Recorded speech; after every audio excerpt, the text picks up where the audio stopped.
শ্রেয়সী চক্রবর্তী। তো এখানে আমি যখন ওদের অ্যাড দেখলাম, তো ইট ওয়াজ ফ্রম ফেসবুক। প্রথমে ভাবছিলাম যে কি জানি পার্মানেন্ট মেকআপটা কি হবে, তাও আবার চোখ নিয়ে।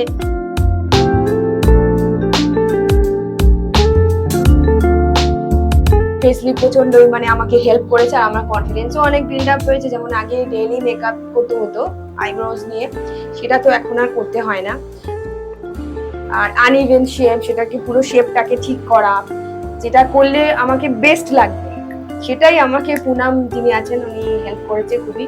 আর ভীষণই মানে খুবই ভালো, মানে একদম ঘরের লোকের মতো। মানে for me it's really great.